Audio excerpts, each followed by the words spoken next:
سلام. امروز در آکادمی تینکسپاد قرار راجع به اینکه بردبورد چیه و چه کاربردهایی داره صحبت کنیم. در انتهای ویدیو نحوه کار با بردبورد رو با یک مثال ساده نشون میدیم.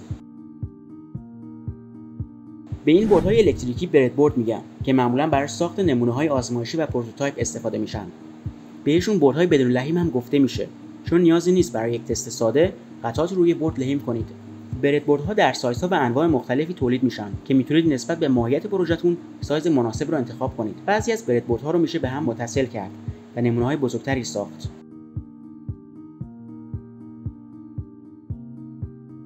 فارغ از نوع بردبورد، همه اونها از یک سری سطر و ستون تشکیل شدن که نحوه اتصالات رو مشخص میکنن. سطرهای بردبورد از A تا J تقسیم شده و تعداد ستون‌ها هم بستگی به اندازه بردبوردتون داره.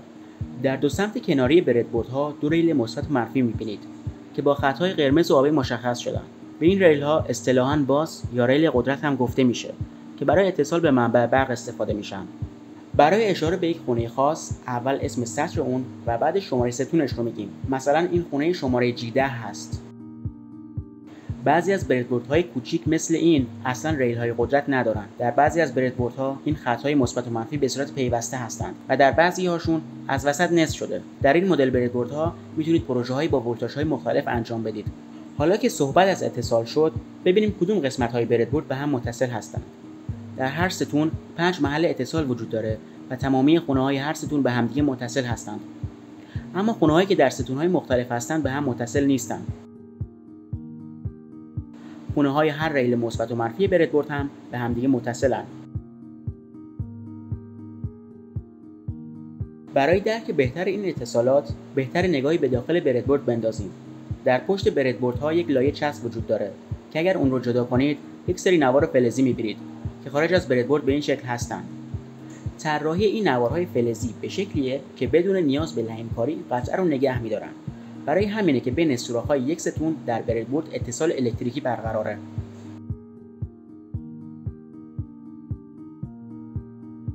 حالا اگر بخوایم بین خونه‌هایی که به هم متصل نیستن اتصال ایجاد کنیم، باید از سیم‌های جامپر استفاده کنیم. جامپرها انواع مختلفی دارن و حتی میتونید با لخت کردن دو سر سیم معمولی و اتصال سرسیم یک جامپر بسازید. رنگ‌های مختلف جامپرها صرفاً برای تقسیم بندی راحت‌تر روی بردبورد هست. معمولاً از رنگ قرمز برای اتصال مثبت و از رنگ مشکی برای اتصال منفی استفاده میشه.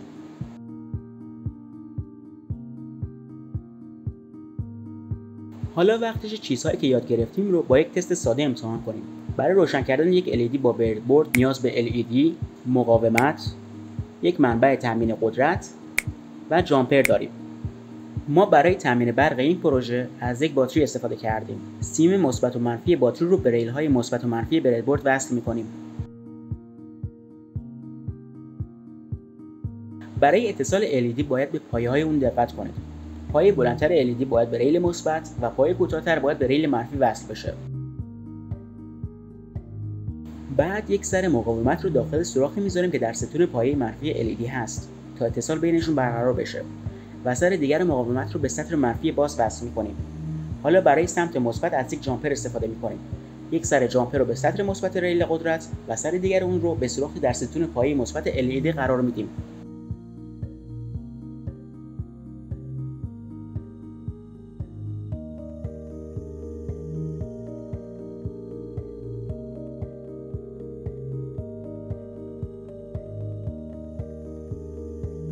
انواع قطعات الکترونیکی پایدار رو میشه به بردبورد متصل کرد، مثل سنسور دما و رطوبت، خازن، LED، دکمه یا پوش باتن.